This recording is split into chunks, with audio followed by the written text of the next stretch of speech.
Hi friends, நீங்கள் எல்லாருமே பார்த்துருப்பீங்க கிராஃப்ட் எல்லாமே எப்படி பண்ணணும், சிம்பிளாக பண்ணுறது எல்லாருக்குமே தெரியும். ஆனால் இந்த மாதிரி கிராஃப்டை நிறையா பேருக்கு தெரியவும் தெரியாது, இந்த மாதிரி எப்படி பண்ணுறதுன்ட்டு. அதோட இந்த மாதிரி ஸ்மூத்தாகவும் இருக்கும். அதுக்கு இந்த ஒரு ரெக்டாங்கிள் கார்ட்போர்டு எடுத்துக்கிட்டு நீங்கள் இந்த சைடும் ஹாஃபாக கட் பண்ணிட்டீங்கன்னா அதில் இந்த சைடும் கட் பண்ணிவிட்டு கரெக்டாக எட்ஜை கட் பண்ணிக்கிட்டு அதுக்கடுத்து இந்த இடத்துல அந்த கார்ட்போர்டால் இந்த இதை கவர் பண்ணி வச்சுக்கோங்க. அதுக்கடுத்து பின்னாடி என்ன பண்ணுறதுன்னு நினச்சிங்கன்னா அதை சும்மாவே விட்டுக்கோங்க. இல்லைன்னா நீங்கள் அதை கவர் பண்ணி வச்சுக்கோங்க. இல்லைன்னா நீங்கள் பெயிண்ட் கூட அடித்து வச்சுக்கோங்க.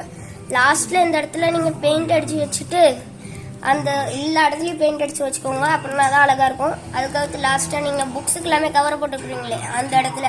ஆனால் இந்த பாட்டில் எனக்கு பண்ணுறதுக்கு பிடிக்கல, அதனால தான் நான் விட்டுட்டேன். உங்களுக்கு பிடிச்சலாம் பண்ணிக்கோங்க. இந்த இடம் ஃபுல்லாகவே நான் பண்ணி வச்சுட்டேன். இந்த இதில் என்ன பண்ணலாம் நீங்கள் கேட்டிங்கன்னா, இப்படி வச்சுக்கிட்டு நான் ஏன் டிராகன் பொம்மைக்கு பண்ணேன், நீங்கள் உங்களுக்கு வேணால் ஷெல்ஃபு இந்த மாதிரி ஏதாவது ஒன்று வச்சுக்கோங்க. இப்போ இந்த மாதிரி இப்படி வச்சுக்கிட்டேன். இந்த மாதிரி வச்சுக்கிட்டு நான் இந்த இடத்துல ஒரு சில கார்ஸை கூட வச்சுப்பேன்.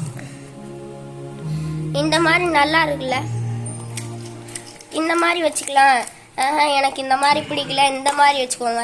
இந்த மாதிரியும் பிடிக்கலன்னா நீங்கள் இந்த இடத்துலையும் வச்சுக்கோங்க. இந்த இடத்துல சும்மா தான் இருக்குது, நீங்கள் இந்த இடத்துல வேணாலும் பெயிண்ட் அடிச்சுக்கோங்க. எனக்கு இந்த இடத்துல அவ்வளோவா பெயிண்ட் அடிக்க கஷ்டமாக இருந்ததுனால அவ்வளோ விட்டேன்.